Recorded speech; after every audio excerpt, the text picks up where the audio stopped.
ನನಗೆ ಕೆಲವು ವರ್ಷಗಳ ಹಿಂದೆ, ಅಂದರೆ ಒಟ್ಟು ಕರ್ನಾಟಕದ ಬೇರೆ ಬೇರೆ ಭಾಗದಲ್ಲಿ ಬೇರೆ ಬೇರೆ ಕಾರ್ಯಕ್ರಮಗಳಿಗೆ ಹೋಗೋದು ಅಥವಾ ನನ್ನನ್ನೇ ಸನ್ಮಾನಿಸುವಂಥ ಅನೇಕ ಕಾರ್ಯಕ್ರಮಗಳನ್ನು ಅಟೆಂಡ್ ಮಾಡಿದ್ದೀನಿ.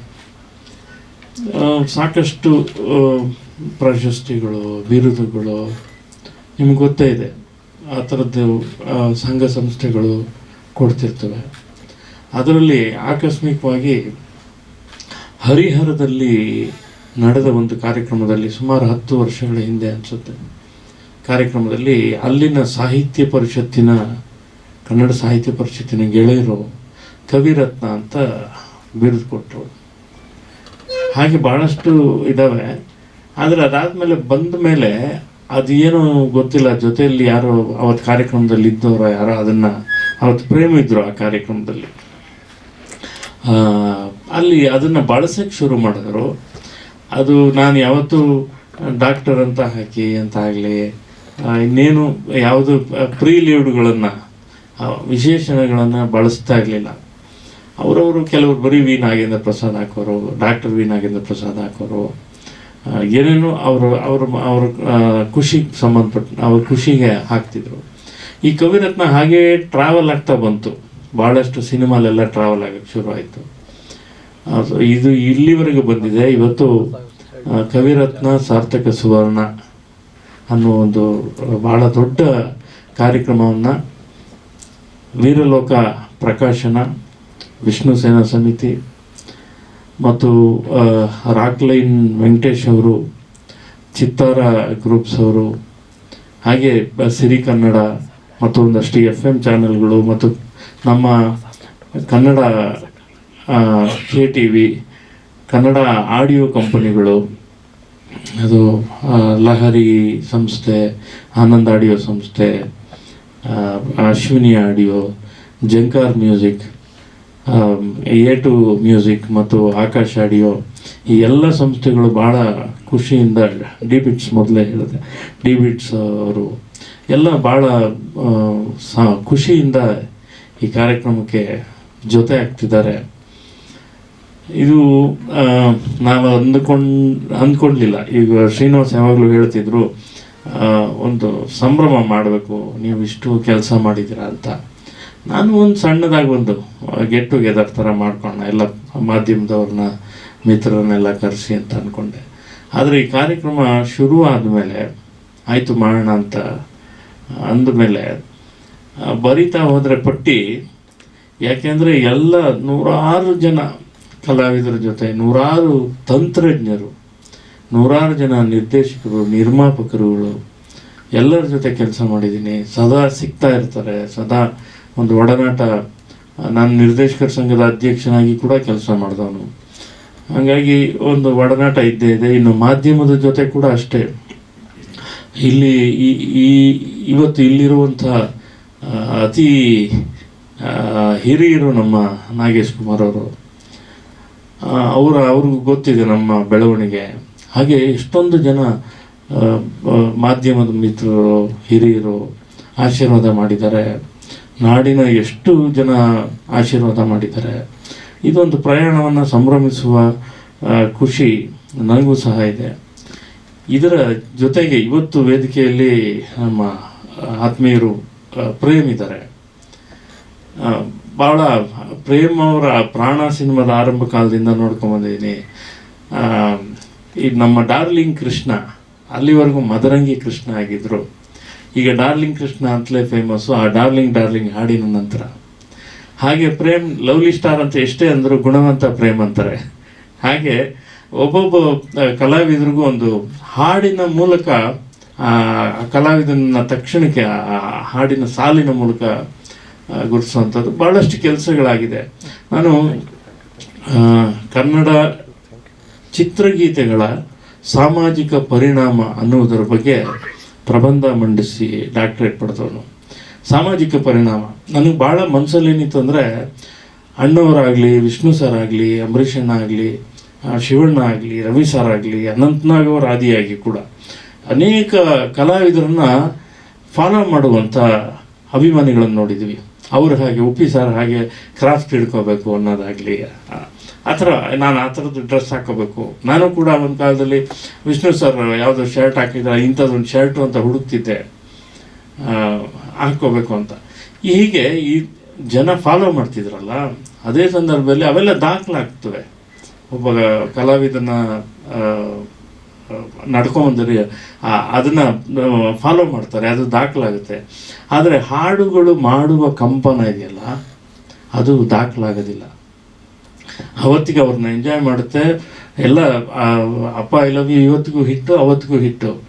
ಆದರೆ ಅದು ಸಮಾಜದಲ್ಲಿ ಮಾಡಿದಂಥ ಒಂದು ಸಣ್ಣ ಕದಲಿಕೆ ಇದೆಯಲ್ಲ. ಹೀಗೆ ನನ್ನ ಅನೇಕ ಹಾಡುಗಳು ಒಂದಷ್ಟು ಕೆಲಸ ಮಾಡಿವೆ ಸೊಸೈಟಿಯಲ್ಲಿ.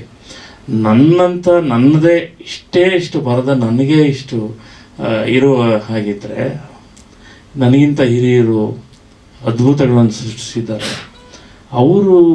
ಅವರ ಹಾಡುಗಳು ಇಷ್ಟು ದೊಡ್ಡ ಸಂಚಲನ ಉಂಟು ಮಾಡಿರಲಿಕ್ಕಿಲ್ಲ ಅಲ್ವಾ? ಎಷ್ಟೊಂದು ಸಂಚಲನ ಆಯಾ ಕಾಲಘಟ್ಟದಲ್ಲಿ ಉಂಟು ಮಾಡಿದೆ. ಸೊ ಅದನ್ನೆಲ್ಲ ದಾಖಲಿಸಬೇಕು ಅಂತ ಬರದೆ. ಇದನ್ನೆಲ್ಲ ಇನ್ನೊಮ್ಮೆ ಹೇಳ್ತೀನಿ. ಇವತ್ತಿನ ಈ ಸಂಭ್ರಮದಲ್ಲಿ ಅದೇ ಆಗಲೇ ಶ್ರೀನಿವಾಸ್ ಅವರು ಹೇಳಿದಾಗೆ ಯಾರು ಬರ್ತಾ ಇಲ್ಲ ಅಂತ ಕೇಳಿದ್ರೆ ಬೆರಳೆಣಿಕೆ ಎಷ್ಟು ಪಟ್ಟಿ ಕೊಡಬಹುದೇನೋ. ಕನ್ನಡ ಚಿತ್ರರಂಗದ ಎಲ್ಲ ಕಲಾವಿದರು ಬರ್ತಾ ಇದ್ದಾರೆ.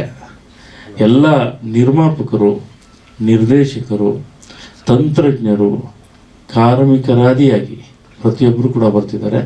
ಬೇರೆ ಬೇರೆ ಕಡೆಯಿಂದ ಸ್ನೇಹಿತರು, ಅಭಿಮಾನಿಗಳು ಬರ್ತಾ ಇದ್ದಾರೆ. ಇದೊಂದು ಭಾಳ ದೊಡ್ಡ ಸಂಭ್ರಮ. ಈ ಸಂಭ್ರಮಕ್ಕೆ ನೀವು ನಿಮ್ಮೆಲ್ಲರ ಸಹಕಾರ ಇರಲಿ ಅಂತ ಕೇಳ್ಕೊಳ್ತಾ, ಇನ್ನೊಂದು ವಿಶೇಷವಾದ ಮನವಿ ನಿಮ್ಮಲ್ಲಿ, ವಿಶೇಷವಾದ ಸಹಕಾರ ಬೇಕು ನಿಮ್ಮದು. ಯಾಕೆ ಅಂದರೆ ಇಷ್ಟು ಜನ ಬರ್ತಾರಲ್ಲಿ ತುಂಬ ಇಕ್ಕಟ್ಟು ಆಗಬಹುದು ಅನ್ನೋದು ಒಂದು ಅನಿಸಿಕೆ. ಯಾಕೆಂದರೆ ನಮಗೆ ಐಡಿಯಾ ಇರಲಿಲ್ಲ. ಮಾಡ್ತಾ ಮಾಡ್ತಾ ಮಾಡ್ತಾ ಅದು ಪಟ್ಟಿ ಬೆಳೆದು ಭಾಳ ದೊಡ್ಡದಾಗಿದೆ. ನಮಗೆ ಈ ಕಾರ್ಯಕ್ರಮಕ್ಕೆ ಅನೇಕರು ಜೊತೆ ಆಗ್ತಿದ್ದಾರೆ. ಅವರೆಲ್ಲ ಪ್ರೀತಿಯಿಂದ ಸಹಕಾರ ಕೊಡ್ತಾ ಇದ್ದಾರೆ. ಎಲ್ಲರ ಸಹಕಾರವನ್ನು ನೆನೀತಾ ನಿಮ್ಮ ಸಹಕಾರ ಕೂಡ ಬೇಕು ಅಂತ ಕೇಳ್ಕೊಳ್ತಾ ನನ್ನ ಮುಂದಿನ ಮೈಕನ್ನು ನಾವು ಪ್ರೇಮ. ಕಾರ್ಯಕ್ರಮದಲ್ಲಿ ಉದ್ಘಾಟನೆ ಇರುತ್ತೆ. HD ಕುಮಾರಸ್ವಾಮಿ ಅವರು, R ಅಶೋಕ್ ಅವರು, ಹೀಗೆ ಸೋಮಣ್ಣ ಅವರು, ತೇಜಸ್ವಿ ಸೂರ್ಯ ಅವರು, ರಾಜೇಂದ್ರ ಸಿಂಗ್ ಬಾಬು, ಒಂದಷ್ಟು ಪಟ್ಟಿ ಇದೆ. ನಾನು ನಿಮ್ಗೊಂದು ಕೊಟ್ಟಿದ್ದೀನಿ ಅನ್ಸುತ್ತೆ. ತಾರಾ ಮೇಡಮ್ ಬರ್ತಾರೆ, ಕಲಾವಿದರೆಲ್ಲ ಬರ್ತಾರೆ. ನಮ್ಮ ಸಿನಿಮಾಗೆ ಪರಿಚಯಿಸಿದಂಥ KV ಜಯರಾಮ್ ಅವರು, ಆ ಸಿನಿಮಾ ನಿರ್ಮಾಪಕರು ಮೀನಾಕ್ಷಿ ಜಯರಾಮ್ ಮೇಡಮ್ ಅವರು, ಜಯರಾಮ್ ಸರ್ ಮಿಸ್ಸಸ್ ಅವರು ಬರ್ತಾರೆ. ಜಯಮಾಲಾ ಮೇಡಮ್ ಬರ್ತಾರೆ. ಇನ್ನು ವಾಣಿಜ್ಯ ಮಂಡಳಿ, ನಿರ್ದೇಶಕರ ಸಂಘ, ನಿರ್ಮಾಪಕರ ಸಂಘ, ಕಾರ್ಮಿಕರ ಒಕ್ಕೂಟ, ಅದರ ಮುಖ್ಯಸ್ಥರುಗಳೆಲ್ಲ ಬರ್ತಾರೆ. ಇದು ಇನ್ನು ಆಡಿಯೋ ಸಂಸ್ಥೆಗಳಿರುತ್ತೆ.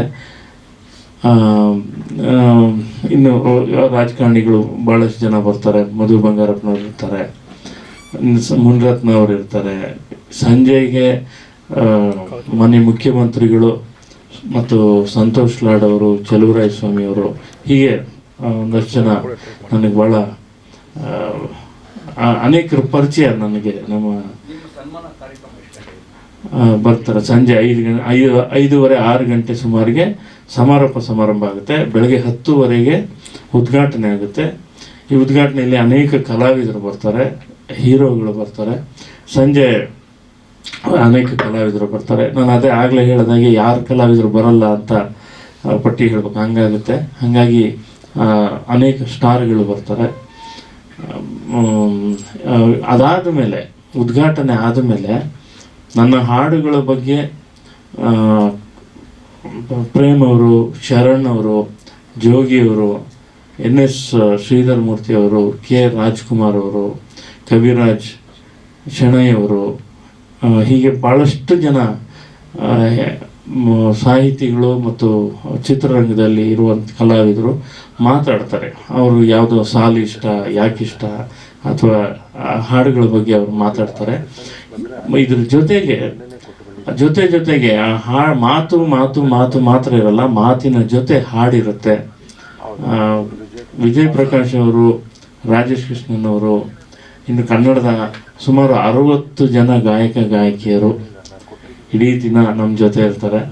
ಸುಮಾರು 60ಕ್ಕಿಂತ ಹೆಚ್ಚು ಸಂಗೀತ ನಿರ್ದೇಶಕರು, ಅರ್ಜುನ್ ಜನ್ಯ, ಹರಿಕೃಷ್ಣ ಅವರಿಂದ ಹಿಡಿದು ಪ್ರತಿಯೊಬ್ಬ ಸಂಗೀತ ನಿರ್ದೇಶಕರು ಜೊತೆಯಾಗಿರ್ತಾರೆ. ಕಾರ್ಯಕ್ರಮದ ಉದ್ಘಾಟನೆ ಎಚ್ ಡಿ ಕುಮಾರಸ್ವಾಮಿ ಅವರು, ಅಧ್ಯಕ್ಷತೆ ಹಂಸಲೇಖ ಸರ್. ಪುಸ್ತಕ ಒಂದು ತಯಾರು ಮಾಡಿದ್ದಾರೆ, ನಾಗೇಂದ್ರ ಕವಿರತ್ನ ಅಂತ ಪುಸ್ತಕದ ಶೀರ್ಷಿಕೆ. ಆ ಪುಸ್ತಕ ಬಿಡುಗಡೆ ಆಗುತ್ತೆ. ಶ್ರೀಧರ್ ಮೂರ್ತಿ ಅವರು ಬರೆದಿರೋ ಪುಸ್ತಕ, ಮತ್ತೊಂದು VT ಸಾಕ್ಷ್ಯಚಿತ್ರ ಬಿಡುಗಡೆ ಆಗುತ್ತೆ. ಇಷ್ಟೆಲ್ಲ ಕಾರ್ಯಕ್ರಮ ಇಡೀ ದಿನ ಇದೆ. ಪರ್ಟಿಕ್ಯುಲರ್ ಇಲ್ಲ, ಎಷ್ಟೋ ಸಿನಿಮಾ ರಿಲೀಸ್ ಆಗಿರಲ್ಲ, ಎಷ್ಟೋ ಸಿನಿಮಾ ಇನ್ನೂ ಮುಂದೆ ಇದೆ, ಹಿಂಗೆಲ್ಲ ಇದೆಯಲ್ಲ. ಹಾಗಾಗಿ ಮಾರ್ಕ್ ಅಂತೂ ಇಲ್ಲ. ನನ್ನ ಮೊದಲ ಹಾಡು ಅಷ್ಟೇ ಮಾರ್ಕು, ಅದಾದಮೇಲೆ ತಿರುಗಿ ನೋಡಿಲ್ಲ, ನಡೀತಾ ಇದೆ. ಮೊದಲ ಹಾಡು ನಿಮಗೆ ಒಂದು ಇಂಟ್ರೆಸ್ಟಿಂಗ್ ಸಂಗತಿ ಏನಂದರೆ, ನನ್ನ ಫಸ್ಟ್ ಪಿಕ್ಚರು ಕಾಳಿ ಅಂತ, AT ರಘು ಅವರು ನಿರ್ದೇಶಕರು. ನೀವು ಹಾಡು ಬರೀರಿ ಅಂತ ಕರೆದು, ನಾನು ಇನ್ನೂ ಕಾಲೇಜ್ ಡೇಸಲ್ಲೇ ಆಯ್ತು ಸರ್ ಅಂತ ಭಾಳ ಖುಷಿಯಾಗಿ ಹೋದೆ. ಜಾಕಿ ಶಿವ್ ಅವರು ಆ ಸಿನಿಮಾದಲ್ಲಿ ಎಕ್ಸ್ಪೈರ್ ಆಗಿಬಿಡ್ತಾರೆ ಆ್ಯಕ್ಷನ್ ಪಾರ್ಟಲ್ಲಿ. ಆ ಸಿನಿಮಾ ನಿಂತೋಗುತ್ತೆ. ಇದು ಕಾಳಿ. ಅದಾದಮೇಲೆ ಕೆಲವು ವರ್ಷಗಳ ನಂತರ ನಾನು ಸಿನಿಮಾಗೆ ಬರಲೇಬೇಕು ಅನ್ನೋದು ನನ್ನ ಫೇಟ್ ಅಂತ ಹೇಗೆ ಅದು ಡಿಸೈಡ್ ಆಗುತ್ತೆ ಅಂತ ಹೇಳ್ತಾ ಇರೋದು ನಾನು. KV ಜಯರಾಮ್ ಅವರು, ನೀವು ಹಾಡು ಬರೀರಿ ನಮ್ಮ ಸಿನಿಮಾಗೆ ಅಂತ ಅವರು ಕರ್ಕೊಂಡು ಹೋಗ್ತಾರೆ. ಆ ಹಾಡು ದುರ್ಗಿಯ ಕಾಲಿನ ಗೆಜ್ಜೆ ಅಂತ. ನಿಂತೋದ ಸಿನಿಮಾ ಕಾಳಿ, ಶುರುವಾದ ಸಿನಿಮಾ ದುರ್ಗಿ ಅಂತ ಶುರುವಾಗುತ್ತೆ, ಗಾಜಿನ ಮನೆ ಸಿನಿಮಾ. ಇದು ಮೊದಲ ಹಾಡು. ರಾಮ್ಕುಮಾರ್ ಅವರು ಹೀರೋ, ಪ್ರೇಮ ಅವರು ಹೀರೋಯಿನ್.